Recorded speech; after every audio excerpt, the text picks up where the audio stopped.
우리는 매일 수많은 생각 속에서 살아갑니다.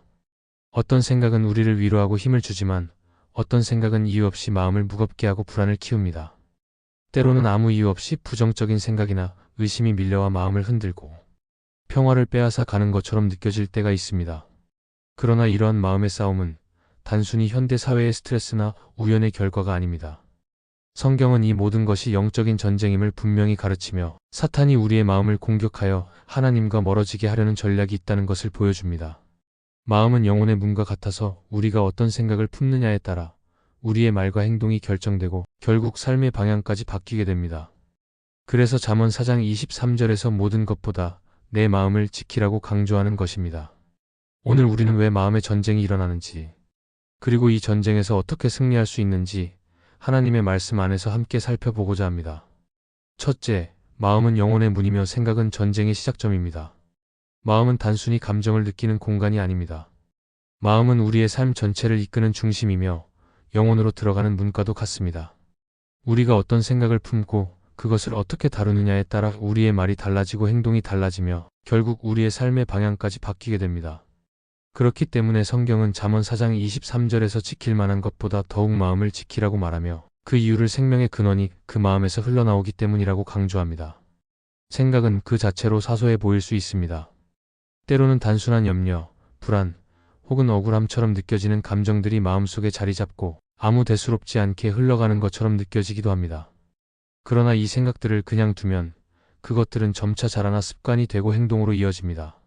작은 불평이 반복되면 부정적인 시선이 형성되고 부정적인 태도는 결국 사람과의 관계, 하나님과의 관계마저도 왜곡시켜버립니다.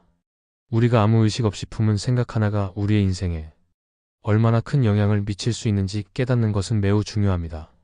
성경 속 인물들의 삶에서도 이 진리는 분명하게 드러납니다. 하나님의 마음에 합한 사람으로 불렸던 다윗도 어느 날 자신의 마음속에서 피어난 한 가지 생각을 제어하지 못했을 때 큰 죄에 빠지게 되었습니다. 밧세바를 바라보며 품었던 그 생각이 마음속에서 자라나 행동으로 이어졌고 결국 간음과 살인이라는 무서운 결과를 낳았습니다. 그로 인해 다윗의 가정은 오랜 시간 고통과 분열을 겪어야 했습니다. 또 다른 예로 예수님의 12제자 중 한 명이었던 유다 역시 처음부터 배신자가 아니었습니다. 그러나 돈에 대한 탐욕을 마음속에 키워가던 그는 끝내 예수님을 은 30에 팔고 절망 가운데 스스로 생을 마감하게 되었습니다. 그 모든 시작은 마음에서 비롯된 잘못된 생각 하나였습니다. 이처럼 생각은 그 자체로 무기가 될 수 있습니다. 특히 사탄은 이 점을 너무나도 잘 알고 있습니다. 그는 거창한 외적인 공격보다도 작고 사소한 생각 하나를 통해 우리 마음을 흔들고 무너뜨리는 방법을 택합니다. 불안, 의심, 자책, 분노, 탐욕 같은 생각들이 우리 안에 틈타고 자리를 잡게 되면 그것들은 점차 마음 전체를 장악하게 되고 결국 우리를 하나님의 뜻에서 벗어나게 만듭니다. 그래서 사탄은 마음의 문을 뚫기 위해 끊임없이 거짓된 생각과 유혹을 던지며 우리가 그것을 받아들이고 묵상하도록 유도합니다. 우리 역시 이런 공격 앞에 매우 취약합니다. 하루에도 수없이 많은 정보와 감정들이 우리의 마음을 스치고 지나가며 그 중에는 하나님을 기쁘시게 하지 않는 것들도 많습니다. 그런데 그것을 아무 분별 없이 허용하면 결국 우리는 마음속에서부터 무너지게 됩니다. 하나님께 가까이 나아가고 싶지만 마음이 어지럽고 무거운 이유는 바로 이 전쟁이 지금도 우리 안에서 벌어지고 있기 때문입니다. 그러므로 우리는 깨어 있어야 합니다. 생각은 그냥 지나가는 것이 아닙니다. 그것은 방향이고 씨앗이며 반드시 열매를 맺습니다. 어떤 생각을 품느냐에 따라 말이 달라지고 행동이 바뀌고 삶이 결정됩니다. 우리의 믿음이 생각에서 자라듯 우리의 죄도 생각에서 시작됩니다. 그러므로 믿음으로 살아가고 싶다면 먼저 마음의 문을 지키고 생각의 영역을 분별하며 하나님의 말씀으로 그 생각을 새롭게 해야 합니다. 이 싸움은 결코 가볍지 않지만 하나님의 말씀은 우리에게 그 싸움을 이길 수 있는 길을 가르쳐 줍니다. 마음을 지키는 자는 결국 삶 전체를 지키는 사람입니다. 지금 이 순간에도 우리 안에서 벌어지는 생각의 전쟁을 인식하고 그 전쟁에서 하나님의 진리로 승리하기 위해 마음을 더욱 깨어있게 해야 합니다. 이것이 바로 하나님께서 우리에게 명하신 영적 훈련이며 진정한 믿음의 시작입니다. 둘째, 사탄은 우리의 생각을 통해 정체성을 왜곡시키고 하나님과 멀어지게 만듭니다. 사탄은 우리를 직접 공격하기보다는 생각을 통해 우리의 마음속에 의심과 거짓을 심으려 합니다. 그는 대놓고 우리에게 죄를 짓도록 명령하지 않습니다. 대신 우리가 누구인지, 우리가 얼마나 소중한 존재인지, 하나님이 우리를 얼마나 사랑하시는지를 흐리게 만듭니다. 그렇게 우리의 정체성을 흔들어 놓은 다음 스스로 무가치하다고 느끼게 만들고 결국 하나님과의 관계에서 멀어지게 만듭니다. 이 과정은 천천히 그리고 교묘하게 이루어집니다. 의심이라는 씨앗을 심고 그 씨앗이 자라도록 내버려 두는 것입니다. 예수님께서는 요한복음 8장 44절에서 사탄을 거짓의 아비라고 부르셨습니다. 사탄은 처음부터 진리에 서지 못하고 거짓을 말할 때마다 자기 본성을 따라 말한다고 하셨습니다. 실제로 창세기 3장에서 사탄은 하와에게 하나님의 말씀을 교묘하게 왜곡하며 의심을 불러일으켰습니다. 하나님이 정말 동산 모든 나무의 열매를 먹지 말라고 하셨느냐는 질문은 단순한 의문이 아니라 하나님의 성품과 사랑에 대한 의심을 품게 만드는 질문이었습니다. 하와는 그 말을 그대로 믿고 결국 하나님의 명령을 어기고 선악과를 먹게 되었고 그 결과 인간에게 죄가 들어오게 되었습니다. 오늘날에도 이 전략은 똑같이 반복되고 있습니다. 사탄은 우리가 실수하거나 실패했을 때 그 순간을 놓치지 않고 속삭입니다. 넌 쓸모없어. 하나님이 널 사랑하실 리 없어. 너 같은 사람이 무슨 신앙이냐. 다른 사람은 잘만 하는데. 너는 왜 이 모양이냐. 이런 생각들이 들 때 우리는 그 생각이 그냥 내 마음속에서 나온 것이라 여기기 쉽습니다. 그러나 그 생각의 뿌리는 영적 공격일 수 있습니다. 사탄은 우리의 약점과 상처를 잘 알고 있으며 그것을 이용하여 우리 스스로를 정죄하게 만들고 하나님께 나아가지 못하게 만듭니다. 그렇기 때문에 우리는 생각을 가만히 두지 말고 하나님의 말씀에 비추어 점검해야 합니다. 로마서 12장 2절에서 바울은 이렇게 말합니다. 이 세대를 본받지 말고 오직 마음을 새롭게 함으로 변화를 받아 하나님의 뜻이 무엇인지 분별하라고 합니다. 마음을 새롭게 한다는 것은 거짓을 진리로 바꾸고 부정적인 생각을 하나님의 관점으로 다시 바라보는 것을 의미합니다. 하나님의 말씀은 우리 정체성의 기준이 되어야 합니다. 우리는 실패자도 아니고 무가치한 존재도 아니며 하나님께 외면당한 사람도 아닙니다. 우리는 예수 그리스도 안에서 하나님의 자녀이며 사랑받고 용서받았고 존귀하게 지음받은 존재입니다. 우리가 그것을 잊지 않도록 말씀은 계속해서 반복해서 선언합니다. 사탄은 새롭게 된 마음을 두려워합니다. 왜냐하면 진리로 가득 찬 마음은 그의 거짓말을 분별할 수 있기 때문입니다. 진리를 아는 사람은 더 이상 속지 않기 때문입니다. 그러므로 우리는 날마다 말씀을 묵상하고 기도를 통해 하나님의 음성을 듣고 거짓된 생각을 끊어내야 합니다. 말씀은 우리의 정체성을 회복시켜주며 그 안에서 우리는 진정한 자유를 얻게 됩니다. 또한 우리는 신앙 공동체와의 연결 속에서 이 싸움을 함께 감당해야 합니다. 나 혼자 모든 생각을 이겨내려 하다 보면 쉽게 지치고 흔들릴 수 있습니다. 그러나 믿음 안에서 함께 기도하고 서로를 격려하고 말씀으로 붙잡아 줄 수 있는 동역자들과 함께라면 우리는 더욱 굳건히 설 수 있습니다. 우리 안에 계신 성령께서도 도우십니다. 우리가 말씀의 마음을 열고 진리를 붙들면 성령은 우리의 생각을 밝혀주시고 거짓을 분별하도록 인도해 주십니다. 사탄은 지금도 계속해서 우리의 생각을 통해 정체성을 흔들고자 합니다. 그러나 우리는 더 이상 그 거짓에 흔들릴 필요가 없습니다. 하나님의 말씀은 분명하게 말합니다. 우리는 하나님의 자녀이며 예수 그리스도의 보혈로 값주고 산 존재입니다. 그 사실을 굳게 믿고 마음에 새기며 모든 생각을 그리스도께 복종시키는 훈련을 이어갈 때 우리는 이 전쟁에서 결코 지지 않습니다. 오히려 날마다 승리하며 진정한 정체성을 붙들고 살아갈 수 있게 됩니다. 셋째, 사탄은 생각을 흐트러뜨려 우리의 신성한 목적을 흐리게 만듭니다. 하나님께서 우리 각 사람을 부르신 데에는 분명한 목적이 있습니다. 그 목적은 단순히 착하게 사는 것이나 종교적인 의무를 다하는 것을 넘어섭니다. 우리는 이 땅에서 하나님 나라를 드러내는 존재로 부름받았습니다. 우리가 가정에서, 직장에서, 교회에서 살아가는 삶 자체가 복음을 증거하고 하나님을 영화롭게 하기 위한 통로가 되어야 합니다. 그런데 사탄은 이 목적을 우리가 잊게 만들기 위해 다양한 방식으로 생각을 흐리고 주의를 분산시킵니다. 그는 우리가 죄에 빠지지 않더라도 영적으로 무기력하게 살아가게 만들 수 있다면 그걸로도 충분하다고 여깁니다. 그래서 사탄은 때때로 죄보다 산만함이라는 전략을 더 효과적으로 사용합니다. 하나님의 뜻이 무엇인지 분별하고 그 뜻에 따라 사는 삶은 단호한 집중력과 꾸준한 방향성이 필요합니다. 그러나 사탄은 우리 생각을 끝없이 다른 곳으로 향하게 만듭니다. 오늘 해야 할 중요한 일보다 당장의 편안함에 마음을 두게 만들고 본질보다 주변적인 문제에 몰두하게 만듭니다. 그렇게 점점 우리는 하나님이 주신 사명에서 멀어지고 영혼의 깊은 갈망은 채워지지 않은 채 반복되는 일상에 파묻히게 됩니다. 마태복음 13장에서 예수님은 씨 뿌리는 자의 비유를 통해 이 현실을 잘 보여주십니다. 좋은 씨앗이 떨어졌지만 가시덤불 속에서 자라는 경우는 결국 결실하지 못합니다. 그 가시는 세상의 염려와 재물의 유혹입니다. 오늘날 우리 마음속에도 이런 가시덤불이 자라고 있습니다. 해야 할 일은 늘 많고 해결되지 않은 문제는 계속 쌓이며 끊임없이 울리는 알림 속에서 우리는 하나님께 집중할 수 있는 시간을 잃어버립니다. 우리가 하나님의 뜻을 이루지 못하는 이유는 죄 때문일 수도 있지만 때로는 단지 본질에서 벗어난 일들에 너무 많은 마음과 시간을 쏟고 있기 때문이기도 합니다. 사탄은 이 점을 잘 알고 우리를 바쁘게 만들고 분주하게 하며 결국은 피곤하게 만들어 신앙의 깊은 호흡을 못하게 합니다. 마치 중요한 목적지가 있었던 사람이 가는 길마다 등장하는 표지판이나 풍경의 정신을 빼앗기다 결국 길을 놓쳐버리는 것과 같습니다. 그리고 그 상태가 계속되면 어느 순간 우리는 내가 왜 이 길을 걷고 있는지도 지금 무엇을 위해 살아가는지도 흐릿해져 버립니다.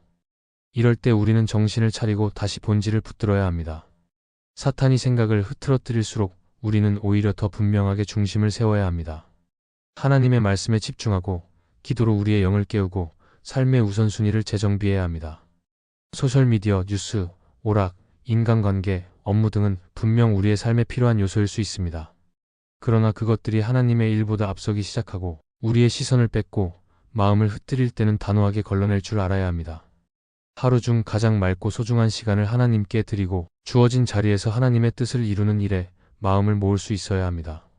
사탄은 우리가 무너져야만 기뻐하는 존재가 아닙니다. 오히려 우리가 영적으로 무기력하게 살아가며 하나님 나라에 아무런 영향도 주지 못하는 상태로 살게 되는 것을 가장 좋아합니다. 그러므로 우리가 해야 할 일은 이 흐림과 산만함의 공격을 분별하고 거부하는 것입니다. 생각을 다시금 선명하게 하고 하나님의 뜻에 시선을 고정시켜야 합니다. 이 싸움은 매일의 일상 속에서 벌어지며 거창한 결심이 아니라 작은 습관과 태도에서 시작됩니다. 우리에게는 말씀이라는 나침반이 있습니다. 하나님의 말씀은 언제나 본질로 이끌어주며 우리의 중심을 다시 하나님께로 돌려줍니다. 또한 기도는 흐려진 생각을 정돈하고 분주한 마음을 잠잠케 하는 능력입니다. 우리가 다시 말씀 앞에 머무르고 조용히 하나님의 음성에 귀 기울일 때 우리는 목적을 되찾고 혼란 속에서도 분명한 방향을 따르게 됩니다. 지금 우리의 생각이 어디에 머물고 있는지 돌아보아야 합니다. 의미 있는 일에 집중하고 있는지 아니면 본질을 놓치고 컷도는 일에 마음을 빼앗기고 있는지 점검해야 합니다. 하나님께서 우리에게 주신 신성한 목적은 사소하지 않습니다.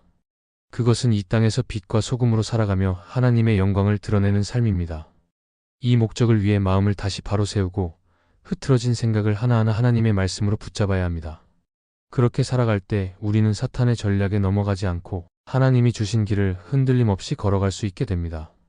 넷째, 생각은 삶의 열매를 결정짓고 믿음의 성장을 좌우합니다. 우리가 어떤 생각을 마음에 품느냐에 따라 말이 달라지고 행동이 달라지며 결국 삶 전체가 달라집니다. 생각은 그 자체로 멈추지 않고 반드시 방향을 만들어냅니다. 처음엔 단지 스쳐 지나가는 감정이었을지라도 그것이 마음속에 자리를 잡고 반복될수록 말이 되고 행동으로 옮겨지고 습관이 되어 마침내 우리의 성격과 삶의 결과로 이어지게 됩니다. 이 흐름은 하루아침에 일어나지 않지만 꾸준히 자라나며 우리를 어느 한 방향으로 이끌어갑니다. 그래서 예수님께서도 마태복음 15장에서 강조하신 것은 사람을 더럽히는 것이 입으로 들어가는 음식이 아니라 마음에서 나오는 생각이라는 점입니다. 사람의 속에서 나오는 악한 생각, 시기, 음행, 거짓말, 비방 같은 것들이 곧 실제 행동으로 이어진다는 것입니다. 우리가 하나님 앞에서 거룩하고 바르게 살아가기를 원한다면 먼저 우리의 생각을 돌아보아야 합니다. 입술과 손발이 바르게 움직이기 위해서는 생각이 먼저 바르게 정돈되어야 합니다. 좋은 생각은 좋은 말을 낳고 좋은 말은 좋은 행동을 만들어냅니다. 반대로 부정적인 생각은 결국 죄된 말과 행동을 이끌게 됩니다. 그러므로 생각을 다스리는 것이 곧 삶을 다스리는 것이며 마음을 새롭게 하는 것이 곧 인생의 방향을 바꾸는 일과 같습니다. 이 점에서 사도 바울은 고린도후서 10장 5절에서 이렇게 말합니다. 모든 생각을 사로잡아 그리스도께 복종하게 하라.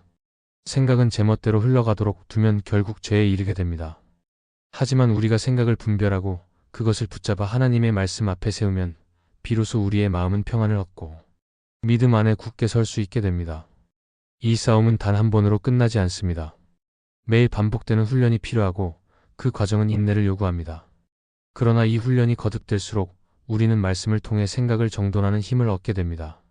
말씀은 생각의 기준이 되고 기도는 생각을 새롭게 하는 능력이 됩니다.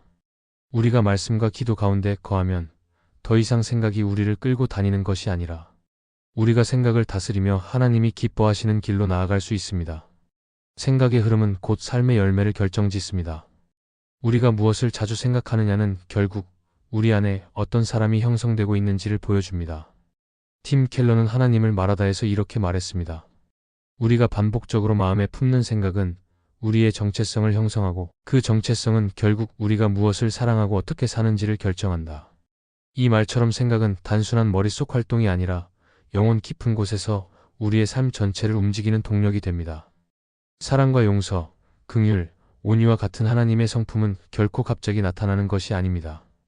그것은 매일 말씀 안에서 바른 생각을 품는 훈련을 통해 조금씩 자라나고 성령의 열매로 맺히게 되는 것입니다. 빌립보서 4장 8절에서도 바울은 우리의 생각을 어디에 둘 것인지 구체적으로 가르쳐 줍니다. 무엇이든지 참되고 경건하고 옳고 순결하고 사랑스러우며 칭찬할 만한 것이 있으면 그것들을 생각하라고 했습니다. 즉 우리의 마음은 세상의 부정적이고 파괴적인 흐름에 맡겨서는 안 되고 의식적으로 선하고 거룩한 것에 집중해야 합니다. 우리의 생각이 말씀에 깊이 뿌리내릴 때 그 삶은 흔들리지 않고 열매를 맺게 됩니다. 하나님은 우리에게 변화된 삶을 원하시지만 그 변화는 마음에서 시작되며 그 중심에는 생각의 방향이 놓여 있습니다. 아무리 외적으로 바르게 살아가려 해도 생각이 어지럽고 정리가 되어 있지 않다면 금세 흔들리고 지치게 됩니다. 그러나 하나님의 말씀으로 생각이 채워지고 방향이 잡히면 삶 전체에 힘이 생기고 매일의 선택에서 믿음으로 나아갈 수 있습니다. 이제 우리는 분명히 알게 되었습니다. 마음은 단지 감정이 오가는 자리가 아니라 영혼의 문이자 삶의 방향을 결정하는 중심이라는 사실입니다. 우리가 어떤 생각을 품고 그것을 어떻게 다루느냐에 따라 말이 달라지고 행동이 달라지며 결국은 인생 전체가 달라집니다. 그렇기 때문에 사탄은 이 영역을 절대로 가만두지 않습니다. 그는 거짓과 의심, 두려움과 산만함, 정체성에 대한 왜곡을 통해 우리의 마음을 흔들고 하나님의 뜻에서 벗어나게 하려 합니다. 그러나 하나님의 백성은 그 전쟁을 두려워해서는 안 됩니다. 오히려 말씀으로 무장하고 기도로 깨어 있으며 성령의 도우심을 힘입어 우리의 생각을 분별하고 다스릴 수 있어야 합니다. 하루하루 무엇을 생각할지 선택하는 것이 결국 우리의 믿음, 성품, 삶의 열매를 만들어가기 때문입니다. 지금도 우리의 삶 곳곳에서는 조용한 전쟁이 벌어지고 있습니다. 소리 없는 유혹이 마음을 흔들고 진리를 흐리게 하는 공격이 다가오고 있습니다. 이 전쟁은 잠시 멈추는 법이 없지만 그렇기에 더욱 말씀으로 마음을 새롭게 하고 그리스도 안에서 굳건히 서야 합니다. 하나님은 우리가 패배하며 살아가도록 부르시지 않으셨습니다. 우리에게는 진리의 검이 있고 구원의 투구가 있으며 의의 흉배와 평안의 복음이 준비되어 있습니다. 우리가 주어진 진리로 생각을 보호하고 다스릴 때 우리는 이 전쟁에서 패하지 않을 뿐 아니라 하나님의 뜻을 이루는 승리의 삶을 살아가게 됩니다. 그러므로 더 이상 생각을 방치하지 마십시오. 더 이상 거짓에 귀 기울이지 마십시오. 지금 이 순간부터 마음의 문을 다시 굳게 지키고 그리스도의 진리로 생각을 채우며 하나님의 말씀으로 승리하는 삶을 살아가시기 바랍니다. 하나님께서 그렇게 살아가는 이들을 기뻐하시고 그 마음에 평안과 능력을 더하실 것입니다. 이 말씀이 마음의 은혜가 되셨다면 좋아요와 구독으로 함께 해주세요. 그리고 댓글에 아멘이라고 남겨주시면 하나님의 은혜가 더 많은 사람들에게 전해질 것입니다. 여러분의 삶 위에 하나님의 은혜가 언제나 함께 하시기를 바랍니다. 감사합니다.